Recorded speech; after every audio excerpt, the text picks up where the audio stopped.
मोदी का पटना दौरा। प्रधानमंत्री मोदी के पटना दौरे में बदलाव, 1 घंटा पहले होंगे सभी कार्यक्रम।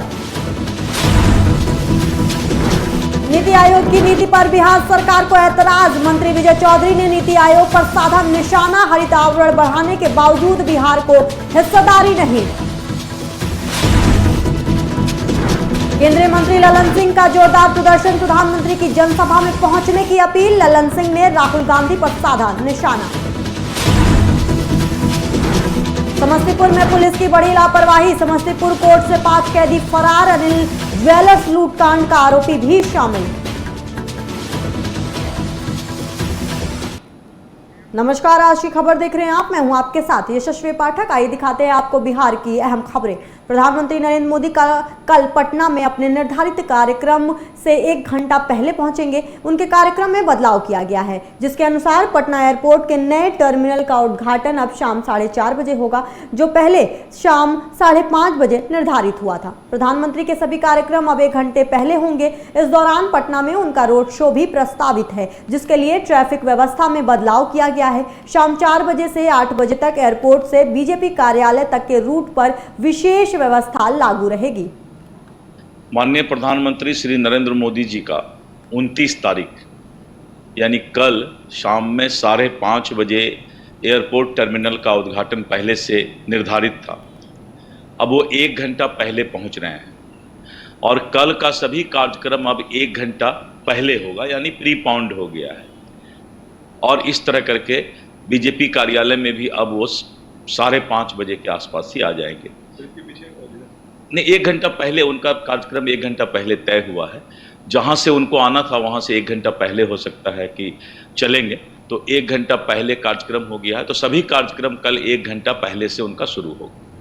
बिहार के मुख्यमंत्री नीतीश कुमार के करीबी मंत्री विजय कुमार चौधरी ने नीति आयोग पर बड़ा बयान दिया है। उन्होंने कहा कि नीति आयोग की नीति पर बिहार सरकार को हमेशा से ऐतराज रहा है, क्योंकि आयोग द्वारा राज्यों को दी जाने वाली हिस्सेदारी में बिहार की हिस्सेदारी पूरी नहीं हो रही है। चौधरी ने कहा कि आयोग की नीति हरित आवरण बढ़ाने पर आधारित है, लेकिन बिहार ने अपने हरित आवरण को 9% से बढ़ाकर 15% कर दिया है। फिर भी उसे इतनी हिस्सेदारी नहीं मिल रही है जितनी कि 20 से 25% हरित आवरण वाले राज्यों को मिल रही है। इस बयान के बाद राजनीतिक गलियारों में चर्चाएं तेज हो गई हैं।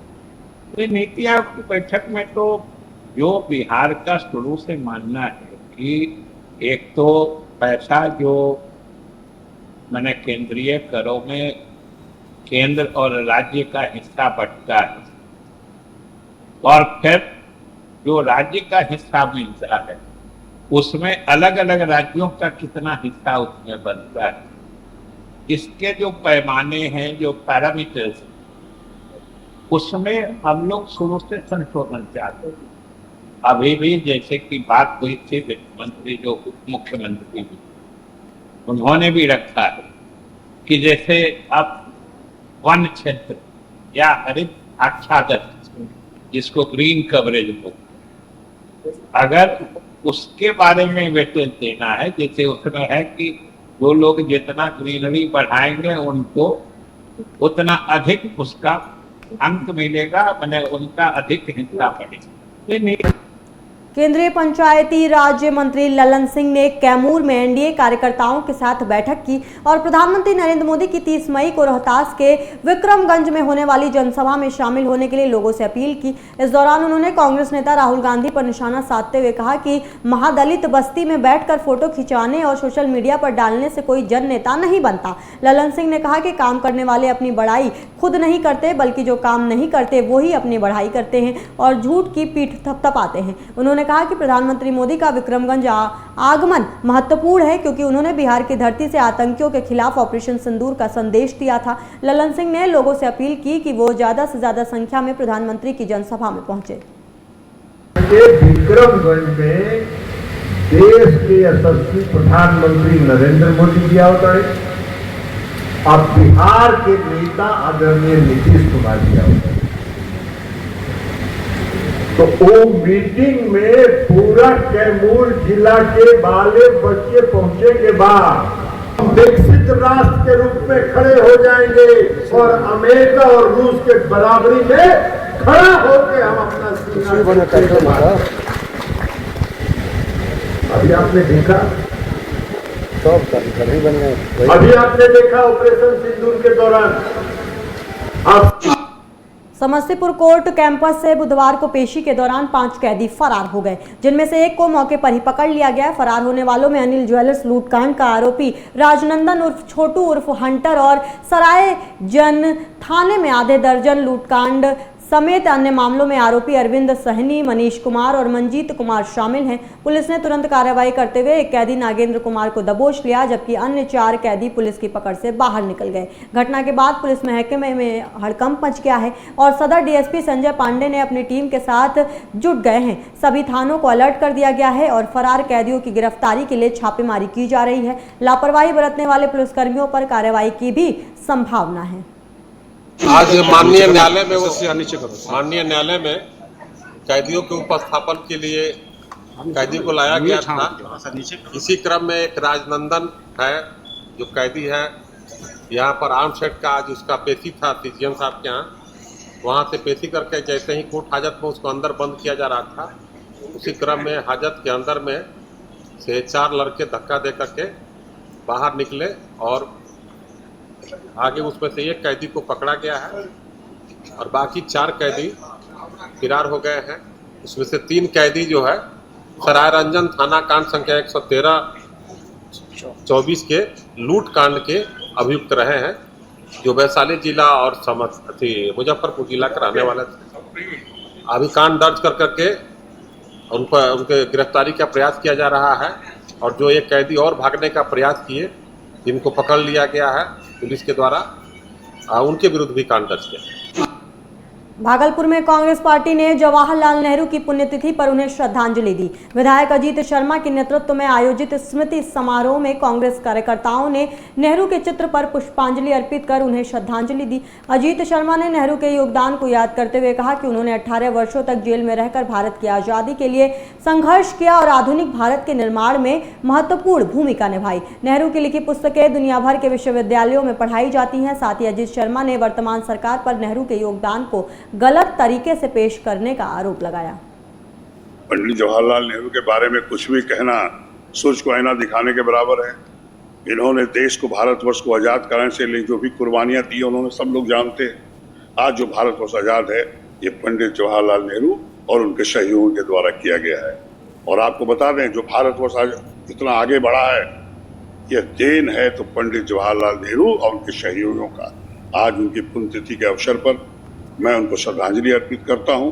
मैं अपनी तरफ से नहीं, पूरे भागलपुर वासियों की तरफ से, पूरे कांग्रेस जन की ओर से, पूरे बिहार वासियों की ओर से, पूरे देशवासियों की ओर से, और हम उनसे आग्रह करेंगे, इन्होंने भारतवर्ष को जो आजाद कराने के लिए आगे बढ़ाने की कुर्बानियां अपनी दी है, आप लोग भी आगे आइए और फिर भारतवर्ष को भागलपुर बिहार के साथ आगे बढ़ाने हैं। भागलपुर बिहार में 715 अनुदानित माध्यमिक विद्यालयों पर संबद्धता विनियमावली 2011 लागू करने के खिलाफ शिक्षकों ने जोरदार प्रदर्शन किया। ये विद्यालय बिहार राजकीय माध्यमिक विद्यालय अधिनियम 1981 के तहत मान्यता प्राप्त हैं। शिक्षकों का दावा है कि विनियमावली 2011 केवल परीक्षा संचालन के लिए थी, न कि विद्यालयों की मान्यता रद्द करने के लिए। उनका कहना है कि इसे लागू करना विद्यालयों की गरिमा को ठेस पहुंचाना होगा। शिक्षकों ने सरकार से मांग की है कि वो विनियमावली लागू करने के निर्णय को वापस ले, अन्यथा आंदोलन और व्यापक होगा। ये विरोध राज्य के शिक्षा तंत्र में चल रहे असंतोष को उजागर करता है और सरकार से शिक्षकों की मांगों पर गंभीरता से विचार करने की आवश्यकता है। का जो है वित्त रहित स्कूल से आए हैं, इसमें 715 स्कूल, जिसको कि 1981 अधिनियम के जो है दिया गया था। लेकिन सरकार ने क्या किया कि 2013 में जो है संशोधित कर इसके कोड को निलंबित कर दिया। हाँ, और 2000 अभी तक 26 है, 25 तक में सरकार जो है हम लोगों को अनुदान मुहैया नहीं करा सकी। कितने जो है 715 स्कूल के कर्मचारी मर चुके, कितने रिटायर हो गए। सरकार कहती है गुणवत्ता शिक्षा, सरकार कहती है गुणवत्ता शिक्षा। क्या खिचड़ी खिलाने से गुणवत्ता शिक्षा होगा? क्या साइकिल देने से गुणवत्ता शिक्षा होगा? अरे जो मास्टर शिक्षा गुणवत्ता देगा उसको देने के लिए सरकार के पास कुछ नहीं है। और थोथली इसका जो है पॉलिसी है राजनीति हैं। हमारा पूरा बिहार में 715 हाई स्कूल है और मेरी मुख्य मांगे हैं जो कि हम लोग को पास कोड बहाल किया गया था। हम लोग एडमिशन सब चीज लेते थे, बच्चे को 9 10 को सबको पढ़ाते थे और वो 1981 में लागू हुआ था, कोड हमारे पास था। उसके बाद कोड को निलंबन कर दिया गया है। हमारी मुख्य मांगे हैं कि 1981 में जो कोड था उसको बहाल कर दिया जाए और हमारे स्कूल के जितने भी शिक्षक अशिक्षक कर्मचारी हैं उस सबको वेतन नहीं वित्तरहित जो है उसको वेतन दिया जाए, हर महीना वेतन दिया जाए। अनुदान से पेट नहीं भरता है। 2010 से अभी तक ले हम लोग को अनुदान नहीं मिला है, जबकि 2026 है। आप देख रहे हैं कि यहाँ 70 साल 80 साल के बड़े बड़े बूढ़े हो गए हैं, उनको खाने का लाला पड़ रहा है और वो पेमेंट सरकार नहीं दे रही है। और अभी इलेक्शन आया है, पहले फर्स्ट डिवीजन पे 10,000 25,000 दिया जाता था। अभी ऐसी सरकार कर रही है कि सेकंड डिवीजन थर्ड डिवीजन को भी 25,000 50,000 रुपया दे रही है। सरकार के पास उसके लिए पैसा है, साइकिल पोसा के लिए पैसा है, लेकिन टीचर को वेतन देने के लिए पैसा नहीं है। खिचड़ी अंडा ये सब चलाने के लिए सरकार के पास पैसा है और शिक्षक को पेमेंट करने के लिए आज 2010 के बाद से हम लोग को सैलरी नहीं मिली है, अनुदान नहीं। बिहार सरकार द्वारा नियमावली 2011 जबरदस्ती थोपा जा रहा है, जबकि हम लोग को अधिनियम 1981 के तहत पूर्णतः मान्यता प्राप्त विद्यालय हम और अनुदान पर भी विद्यालय चलता है। सरकार द्वारा 2011 का जो संकल्प हम लोग पर लाथा गया उसमें इंफ्रास्ट्रक्चर पर उन्होंने जोर दिया है। सरकार द्वारा हम लोग को अनुदान के एवज में कोई सा भी फंड विद्यालय को प्राप्त नहीं है, ना भवन की राशि मिलती है, ना डेवलपमेंट की राशि मिलती है, कोई तरह की राशि नहीं। ऐसे में ये नियमावली थोपा जाना, ऐसे में यह नियमावली थोपा जाना हम लोग को मरण सैया पर डालना। अनुदान भी शेखपुरा में जिला 20 सूत्री क्रियान्वयन समिति की बैठक पर्यटन मंत्री राजकुमार सिंह की अध्यक्षता में आयोजित की गई। इस बैठक में सांसद शंभू शरण पटेल, विधायक विजय सम्राट और सुदर्शन कुमार, विधान परिषद सदस्य अजय सिंह, एनडीए घटक दल के जिलाध्यक्षों और सदस्यों के साथ जिलाधिकारी आरिफ अहसन और सभी विभागों के अधिकारी शामिल हुए। बैठक में विकास योजनाओं और कल्याणकारी योजनाओं की समीक्षा की गई और किसानों को सिंचाई फीडर से बिजली पहुंचाने के कार्य में तेजी लाने के निर्देश दिए गए। साथ ही मंत्री ने सरकारी योजनाओं के क्रियान्वयन पर संतोष व्यक्त किया। आज 20 सूत्री की बैठक हुई और इस बैठक में सारे माननीय सदस्य लोग उपस्थित हुए और बैठक में बिंदुवार सारे कार्यों पर चर्चाएं हुई और मुझे बताते हुए काफी खुशी हो रही है कि यहाँ के जिलाधिकारी महोदय और यहाँ के तमाम जनप्रतिनिधिगण लोगों ने एक समन्वय बनाकर यहाँ पे जो काम किया है बहुत ही अच्छा कार्य किया है। थोड़ी बहुत कुछ किसी विभाग की कमी रह गई है, थोड़ी बहुत उसको भी पूरा कर लिया जाएगा और काफी अच्छे यहाँ पे इनिशिएटिव लिए जाते हैं।